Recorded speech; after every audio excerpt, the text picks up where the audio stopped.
Greetings, mighty companions, and welcome back to Transforming Relationships Through A Course in Miracles with the Quinns. Hello to another great week of A Course in Miracles, where we're going to dive in tonight to the you within you, the real you. That's right. We're going to hear about the real you. Will the real you please stand up? Yes. We're going to hear about the real you, the you as you were created by God, and we're going to hear about the fake you. The copycat. Exactly. And we're going to hear about the different kinds of relationship experiences depending on which one you're identifying with. Yeah. It makes a big difference in your relationships. So that's what we're going to talk about. And where we're at today is chapter 24, section 5. In both the blue and the purple annotated. Yes, in both editions. Both editions. Yes. So nice. Exactly. Same titles. Same titles. And the title is The Christ in You. So I want to give you the definition of the Christ in you that A Course in Miracles gives. And the Course in Miracles defines the Christ as you as God created you. So your original, your self OG. The innocent you. I like to just call it the good you. Yes. The you as you were created by love, that you have never ceased to be, even though you learned a lot of other stuff about yourself besides you're only good, you're only innocent. So it is the self in you that has remained exactly as God created it. So it's your original self, your true self. Yourself that you've always been. That you've always been. You've always been guiltless. You've always been whole and complete. Innocent. You've always been innocent. You've always been pure. You've always been complete, meaning that you have everything that your Creator gave you in your creation. You know, you're still as God created you. But right. We just don't know that self. We only know the self we learned about ourselves, and that is the self that's incomplete, guilty, afraid, angry, vulnerable, lacking, and is gonna die. Mm-hmm. Okay, that's the self we learned. So there's our true self, the way we were created by God and still remain, and then there's our learned self, our fake self, our the Course calls it our self-concept that we learned from people who didn't know the truth about themselves. Right. Okay. So we're going to hear about your true self that is still within you. The Course calls it the Christ in you, or your Christed self. Okay. The self that has remained as pure and innocent and guiltless and eternal as it was created by God. And we're going to hear about the other self in you, which in this section it calls your specialness, your special self. So that's the self that is so full of perception of lack and guilt and shame that all it can do is try to get and compete and try to be victorious. So there's the Christ in you, your real true self, and then there's your special self, mm-hmm. the one that you learned that is a self that is very weak, very vulnerable, always afraid, anxious, always angry, and your fake self, your special self, is the self that believes that perfect love does not exist within it, so it's got to go out and get and take the love and compete and struggle to survive. Okay, so we're going to hear about our two selves, and we're going to hear about which one is real, and we're going to hear about what kinds of relationships we have according to which one of those selves we're identifying with. All right. All right, okay, great. So it's 24:5, and the title is The Christ in You, and I titled this class, The Real You in You. Yeah, the real self. Yeah. Well, who is the real me? Is it the loving part of me that only that knows that I am love and only sees other people as love? Or is the real me the part of me that never feels like I am enough or will ever be enough, and it's got to go out and get in order to survive or to have love? So which is the real me? All right. So it says, the Christ in you, the real me, real you in you is very still. Oh. Oh, okay. Right, well. Right, there's a noticeable difference. There you go. Okay.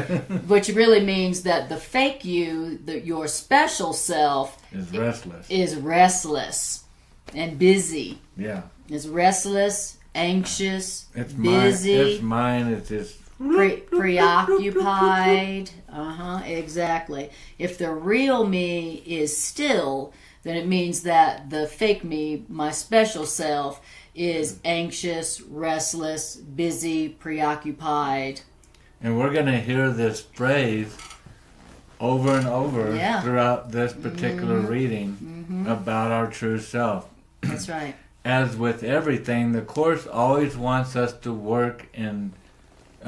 we're in a world of differences, contrast, and the Course says, okay, that seems to be the way you get it, you understand differences, so let's work with that. And we're going to start out with the differences of your true self and your fake self. Exactly, your learned self. Your fake self is not still. So that's right out the gate. Right off the gate. We can start taking notes and going, is this me or not me? Is this to be or not to be? Right. And to not to be is when I'm not still. And that's going to be a phrase that's repeated over and over, because I think it's one of the easiest ways to catch ourselves. Oh, this isn't the true self that I am. Exactly. My true self isn't like a race car driver in my head going, oh no, oh no, no, no, about whatever I'm thinking oh no about. My true self is just very relaxed. Very relaxed. Very still. Very still, which is also a way of saying very calm. Very calm. Okay. So that's the first thing that the Course wants us to know about our true self, our real self. And then it says, your real self looks on what you love. Your real self looks on what it loves. That's all it sees. Your real self is just like, I love. Whatever it sees, it loves. It's loving. Your real self is just loving. It loves whatever it sees. Okay? It looks on what it loves.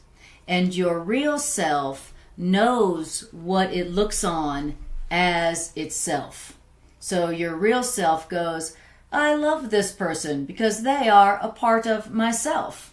Okay? That's what your real self sees. Your real self only sees dearly loved and beloved friends that it's one with. So another little clue as to whether you're in your right mind or in your wrong mind, whether you're identifying with your true self or your learned self. Or you could say whether you're identifying with the Christ in you or your ego. So your fake self, your learned self, your self-concept is just another synonym for your ego. Your ego is your learned self, the self-concept you learned about yourself that's very weak and vulnerable and afraid. That's your ego, your learned self. Okay, but then the real you, the Christ in you, the self that has remained exactly as God created it, is very still. It's relaxed. It's calm. All right. So your true self, all it does is see dearly loved and loving friends who are one with it. So that's what you'll be seeing in others when you are identifying with your true self. Okay? Then it says, and so your real self rejoices at whom it sees, because your real self knows that whomever it's seeing is one with you and one with God. So that's how you see people when you're identifying with your true self, the Christ in you. And how do we see ourselves one with another?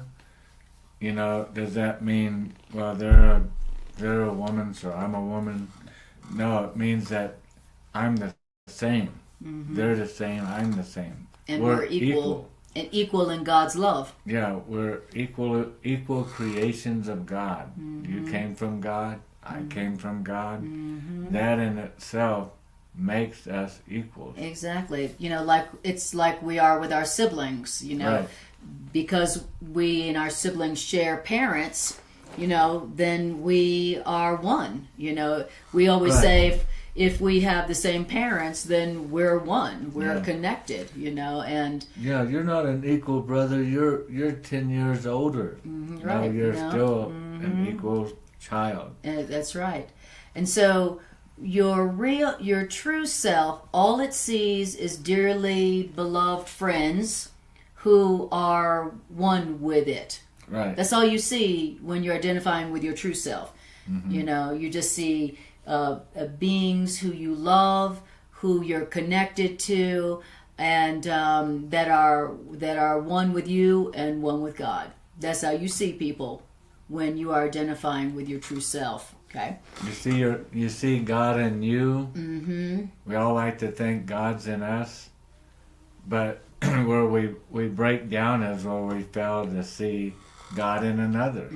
Right. And when we see God's essence in each other, and that's just a demonstration that we now see it in ourselves. That's exactly right. Beautiful. And so you know who you're identifying with according to how you see other people. You know, and if you're seeing other people as in competition, as attacking, if you see other people as an enemy, if you see other people as, you know, anything but your beloved equal, your beloved sibling, spiritual sibling. Wouldn't that be the definition of the word specialness? Is when you don't see the other as exactly. your equal. That's right. And now we've heard about our true self, the Christ in us, and now it's going to talk about the other self, our fake self. Right. And another word, fake out self, the ego in us. So now we're going to hear about the ego in us. What does it see? How does it see people? How does it react?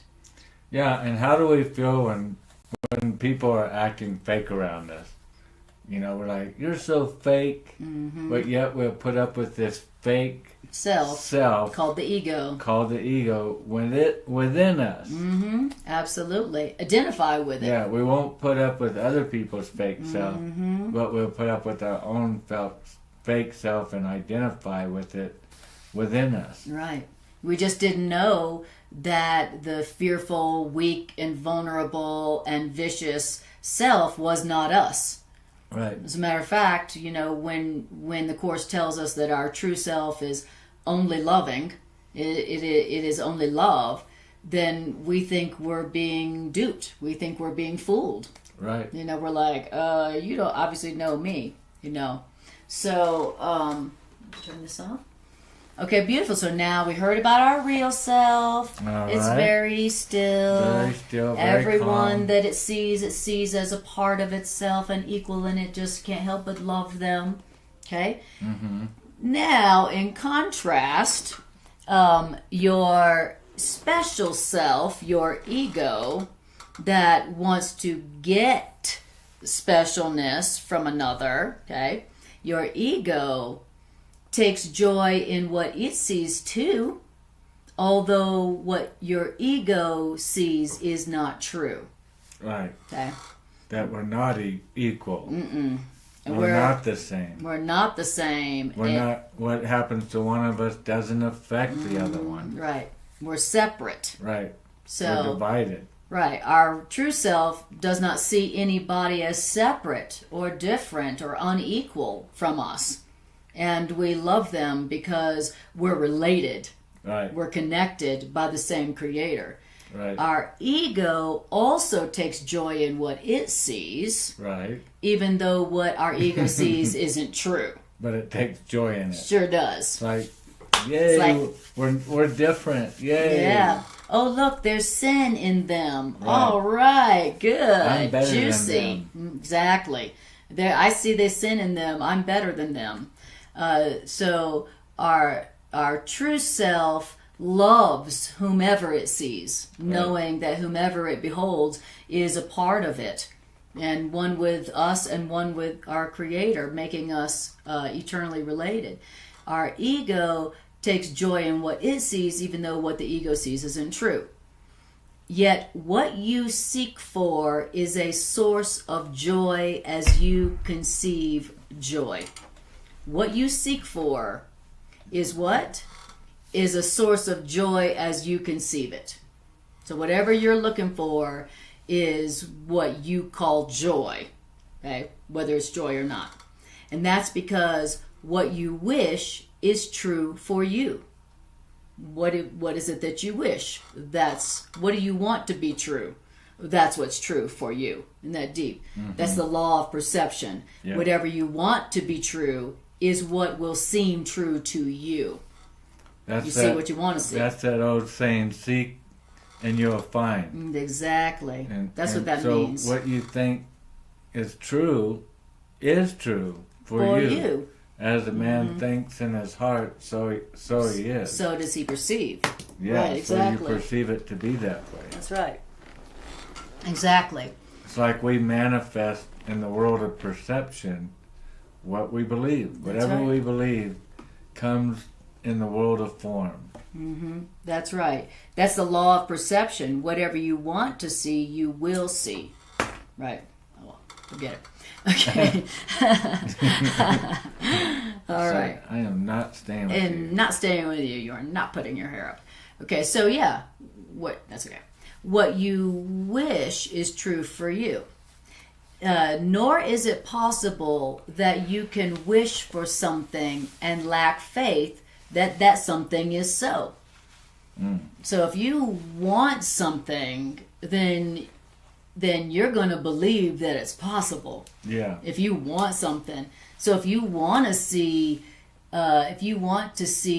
guilt or lack in somebody else, if you want to see somebody else as being worse off than you by comparison, you'll perceive it. Then you'll believe that it's so. Mm-hmm. You'll believe that's possible. Whatever you want to be true, you will believe is possible. It's interesting. Whenever you wish for something. While you were out today, I was reading the old story about, the Israelites going through the wilderness, and they were sent off into the promised land, which is symbolic of God's promise. God promised a land that flowed with milk and honey, you could say, as a symbol of abundance. Mm-hmm. And what happened? The whole group went out, and this whole group comes back. They sent out spies in the land, and only 2 out of the whole group came back with a different report than all the others. And all the others, the report that they came back with was, there's giants in the land, and they're going to bring harm to us. In other words, they already went into the land with the intention, the belief that it's not going to be good. Mm-hmm. And what they were seeking, they found. They found giants in the land. Mm-hmm. While Joshua and Caleb, they came back, and not only did they not recognize that as being a threat, they thought the giants would be helpful to them, that they would bless their community. But they brought back fruits from the land showing, look at, it's just like God said, but they were looking intentionally for what they were seeking, for what God said. And that's what we need to learn to do, is to learn to be looking through our spiritual eyes that we're going to be given to see what God said is there. Right, exactly. So we'll be wanting to see what really is there to see. Right. And the only thing that really is there to see is whatever God has created as reality, which according to A Course in Miracles is only love and only abundant and only eternal. So Course in Miracles is reminding us of what there is to ask for, to wish for, that is real and true and lasting. That, like we said, what God has already given us. And because we're temporarily in this dream, we're wanting to see something that we really don't want. Exactly. That's right. And we're going to find it. That's right. Thinking we're going to find it. And what my true self, my loving self, wants is the opposite of what my ego wants. Right. That's why it's still and calm and restful, because it just wants to find whatever it is already, the good, the beautiful, and the holy. Exactly.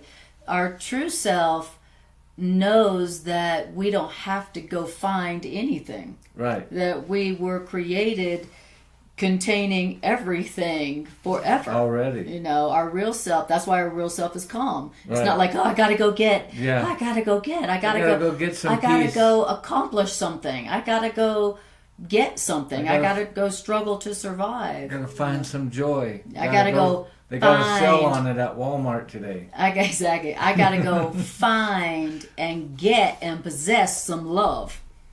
That's what, and because your fake self, your ego self, is a self that believes that you don't have love in you and that you're not love. Right. And so that means you got to go find that love and get it and hope that you're able to possess it and hope that you're able to hold on to it, Nobody steals it from you. Exactly. So that's so your special self, your ego, is the self that does not believe that perfect love is in you, and it sees itself as weak, vulnerable, and vicious and afraid, and needs to go take love, peace, joy, abundance from others. Right. That's our special self, our ego. That little ego. Little ego. Not who we really are. Yes. But if that's what you want, then that's what you will see, and that's what you will think you have found. Because wishing, it says, what you wish for is true for you. Nor is it possible that you can wish for something and lack faith that that something is so. Why? Because wishing makes real, as surely as does will create. So when you're wishing for something, it makes it seem real out of your desire for it to be true. That's what wishing does. Wishing makes something seem real, even if it's not. So if I wish that my brothers and sisters were not like me, that they be different, and less than, and of course be guilty somehow, right, less than, then when I go out in my day, I'm gonna find that wishing makes real. So that's right. I'm gonna find the guilt that I'm wishing for, and then it shows up, and then I'm like, oh, and you're like, can you believe that person at the store? Can you believe the way that? they talk to me? I cannot believe that. Right, as if they just showed up out of nowhere. Out of nowhere. That's right. We have no connecting the dots yet. Yes, to what's happening. Exactly. We don't we don't yet perceive cause and effect relationships. Oh. We look at what's out there and we go, oh, look, that's the cause. That person's rude. Yeah. They made me feel angry. Yeah. They upset me. Not realizing that that's just the effect, Yeah. and the cause is what we're looking for. Yeah. The cause is I was wishing for somebody to be rude. Yeah. Why? Because it would make me feel better about myself. Exactly. Because I was rude the other day. I was looking to see somebody as little and less than me so that I could feel big and elevated by comparison. Yeah. That's why. More righteous and proud. Exactly. I was feeling a little low about myself lately. Exactly. So I need some rudeness to come along. So I need somebody that I can see as beneath me, Right. less than me, so that and then surprise, there they are. Or someone broker than me. And yes. in this day and age, it's getting harder and harder to find. Exactly. But wish makes And you'll real. find it. So, Yep. And the reason that it says, and the power of a wish upholds illusions. The power of a wish upholds delusions just as strongly as does love extend itself, except that one of those things deludes and the other one of those things heals. So a wish deludes and love heals. The wish that we're not the same upholds the lie. That's what the illusion is. It upholds the lie because it seems to present the evidence of, see, look at this evidence. We're not the same. I'd never be rude like that. That's right. We're not the same. How dare them? And so the wish upholds the lie. And as strongly as does love extend itself. So let's not forget that part either. Exactly. And so there's the two things. So the real you, all it does is extend love to other parts of itself. Recognizing it as the equal and the same. Your ego, all your ego does is wish for things that aren't true and then sees them. That's different. And sees those things as true. You Right. know. The real you, all it does is it loves whomever it sees as a part of itself. The ego wishes that they were less than so that it can feel better than. Right. And it sees that evidence. Right. Okay. So you can tell which self you're identifying with at any point in time, according to what you're seeing. All right. And one of them deludes while the other one heals. You know, working on recognizing each other as the same is healing. Yes, as equal. Right. And practicing seeing others as equal to you and as a part of you, you know, is really what it means to say, I love you. Right. You know, I see us as connected. I see us as related. I see you as a part of me. And because of that, I love you. You know, that's how your true self sees others. It just loves whomever it sees. Right. You know, because it knows that everyone that it meets is a part of it and equal to it and a brother or sister to you because you have the same creator. Right. And you're connected. Right. Okay. Well, and it says, but then there's the other self, the special self, the ego. And it says, and there is no dream of specialness, which means differences. We're different, we're not connected, we're not one.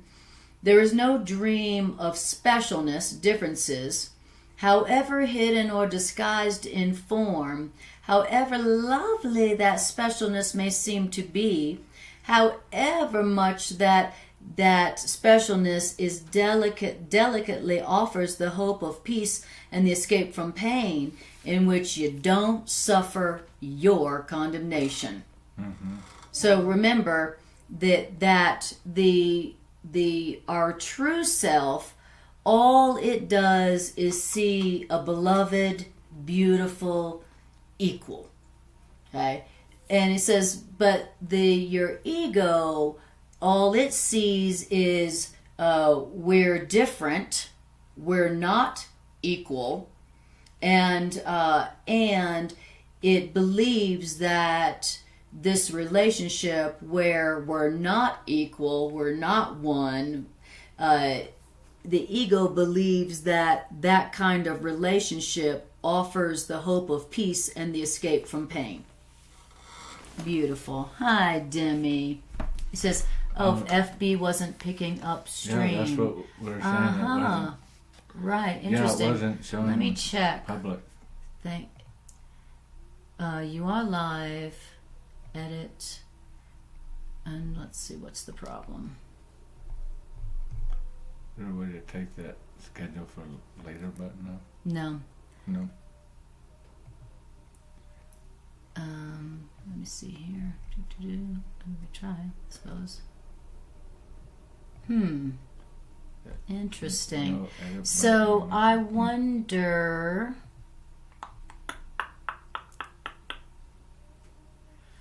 And that schedule is not a different thing? No, it's not different. Scheduled. Stream is already live. You can't change start time. Okay. Well, thank you, Demi, for letting us know. Thanks for letting it. And I wonder, can you I tried post going on there. from? I couldn't. Oh, you don't see us on there. I wonder what's going on. Thank you. Which is strange because I'm going to do this. Maybe that'll help. Cancel.